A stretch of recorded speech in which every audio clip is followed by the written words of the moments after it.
Something I like to share some ideas and thoughts with you. I'm not asking that you believe anything that I say. I'm not asking that you agree with me. And if there's something that I say that can fit and work for you, I say use it. If not, discard it and let it be. One of the things I have realized, and many of us have, that if you want something out of life, if you want to change yourself, if you want to acquire something, if there's some goal that you want to reach, that is really not easy as some people will make us feel. That living your dream, changing your behaviors, overcoming negative habits, it's challenging. It's hard. That living alone is just very difficult. And once we begin to come to grips with the fact that living is difficult, life is very challenging. I heard a song once by a guy named Dimples called, "If it ain't one thing, it's another." You will never ever have a problem-free moment in life. There's always something. So how do we begin to nurture that hunger? What are the characteristics or the qualities of people that are hungry? What will it take for me to get some of the things that I want? And being hungry for those things, number one, you've got to work on yourself. It's very important that you engage in an ongoing process to develop you. Spend more time on yourself than what you've been spending. It's whatever it is that you want to do. You want to do it massively. I have a friend who was telling me that his sales were down. I said, well, how many phone calls you make a day? He said, 25. I said, double them. Make 50 or 75 or 100. He said, oh man, that's just too much. What do you mean too much? You behind on your bills? You're talking about too much? You know one way to get back on your feet real quick is to miss 2 car payments? There's no competition out here. Decide that you're going to push yourself. Most people won't do that. Most people give up on themselves easily. You know the human spirit is powerful.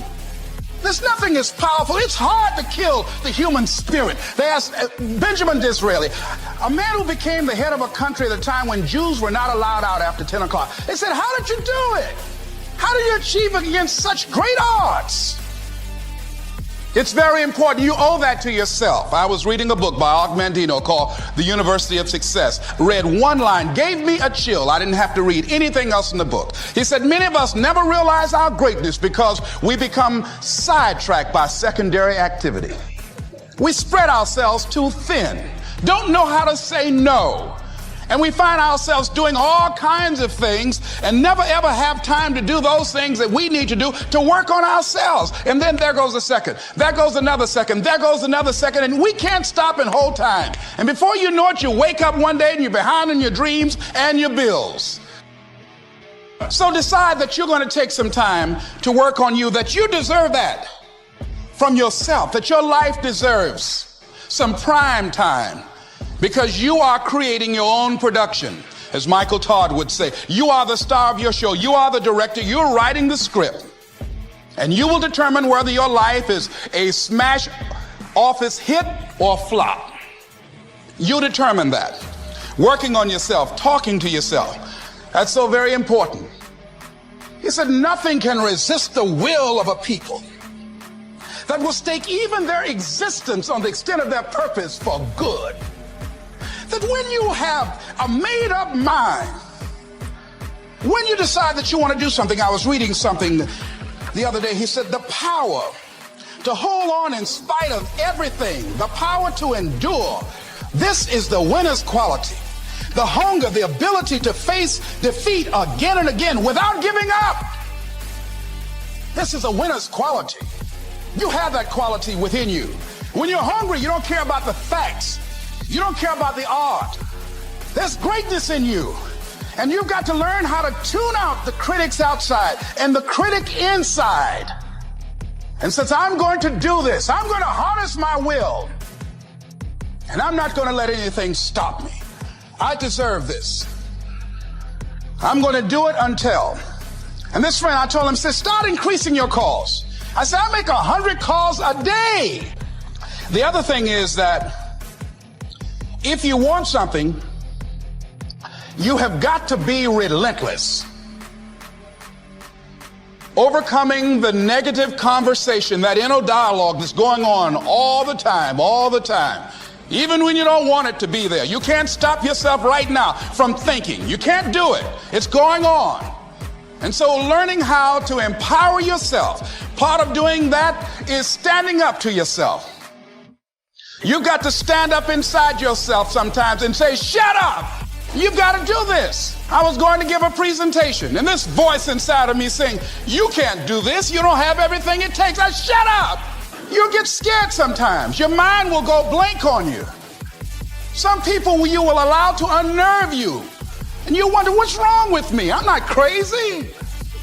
That's why you've got to learn to make a conscious, deliberate, determined effort to stand up inside yourself.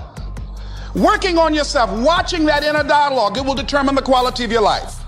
When you're working on something you want to achieve, you have got to stand up to that voice. You've got to sell yourself every day on your abilities, on what you're doing, on the goal that you want to reach. You've got to sell yourself every day, according to your level of belief. It will manifest itself in what you're doing. Whatever we have right now, whatever we're demonstrating in our lives, is a result of what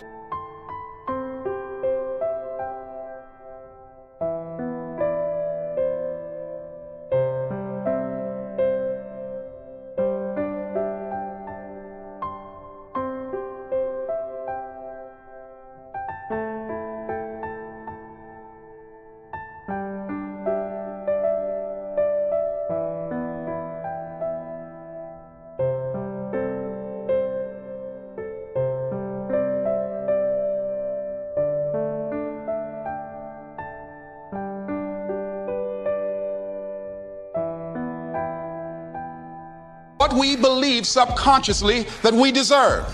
And part of increasing that belief level is that you have got to convince yourself every day. You've got to sell to yourself. I do a lot of training for many corporations, and I conduct sales seminars, and I've heard all kind of guys doing techniques and training people techniques of how to close sales and how to work with and begin to control the sale and how to ask for the close. Let me share something with you. You can learn all the techniques in the world. If you don't believe in yourself, you've got to learn how to become resourceful. You've got to learn how to become creative. When crises strike in your life, and in the Chinese language, crisis means danger, but it also means opportunity. And this is an opportunity for you to grow. And you've got to be so relentless, regardless of what comes down the pike, that you're always looking for a way to get over, always looking for a way that you can break through, and always looking for a way that you can strike a telling blow. Live your life with passion, with some drive. You've got to watch the people, the relationships that you develop. Have people of kindred mindsets. If you're around folk who are dead and negative all the time, they will affect you. You want people that are around you that have smiles on their faces, looking good. So you've got to watch your countenance, watch your face, have an uplifted expression, watch your body posture. All of these things affect you psychically. I started being the last one to leave there. I started working harder than anybody else. The other guys could not. Why would you work so hard, Les? I said, I'm not working for them. I have been cheating, Bert, I thought.